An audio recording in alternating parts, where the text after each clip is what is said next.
Hello সবাইকে, আমি বর্ণিতা আর আমার ইউটিউব চ্যানেলে সবাইকে অনেক অনেক স্বাগত। আগে আমি দুটো পাঞ্জাবি পেন্টিংয়ের ভিডিও আপলোড করেছিলাম, তো এবার ভাবলাম তোমাদের সাথে এই বেবি ফ্রকের ভিডিওটা শেয়ার করি। আশা করি তোমাদের খুব ভালো লাগবে।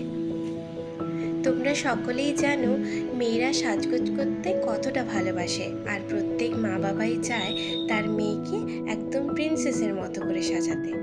তো ঠিক সেরকমই ফেসবুকে আমাদের কাজ দেখে একজন দাদা ওনার মেয়ের অন্নপ্রাশনের জন্য এই একটা ফ্রকের অর্ডার করেছিলেন। ওনার সেরকম কোনো ডিমান্ড ছিল না, শুধু বলেছিলেন ফ্রকটা যেন একটু লাইট ওয়েটের মধ্যে হয়। তো ওনার কথা মতো আমি ওনাকে এই ফ্রকটাই দেখাই। ওনারও ফ্রকটা খুব পছন্দ হয়। তারপর এই ফ্রকের উপরেই আমি কাজ করা শুরু করি।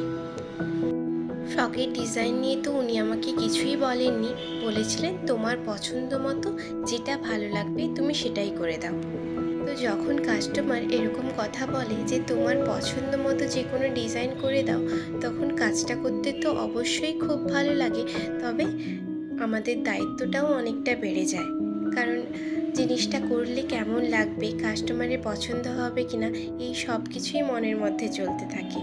তো সবটা মাথায় রেখেই পুরো কাজটাই আমাদেরকে করতে হয়। একটা কিউট বেবি তার অন্নপ্রাশনে এই ফ্রকটা পরবে, তাই আমি ভাবলাম উপরের পোর্শনটায় একটা কিউট ডল করে দেওয়া যাক। আর কিউট ডলটাকে একদম ফুলের বাগানের মধ্যে রেখেছি, আর হাতে একটা ফুলও ধরিয়ে দিয়েছি, আর চারিদিকে ছোট ছোট বাটারফ্লাইগুলোও অ্যাড করে দিয়েছি।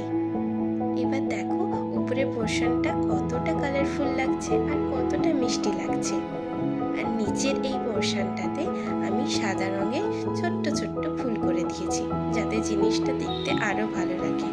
মেরুনের উপরে সাদাটা ভীষণ ভালো ফুটেছে। তোমরা দেখো তো তোমাদের কেমন লাগলো। আমি তোমাদের সাথে এই ছোট্ট ফ্রকটার ফুল লুকটাই শেয়ার করলাম। তোমরা কমেন্ট করে অবশ্যই জানিও তোমাদের কেমন লেগেছে। আর ভিডিওটি ভালো লাগলে একটা লাইক করে দিও। সবাই ভালো থেকো, দেখা হচ্ছে নেক্সট ভিডিওতে।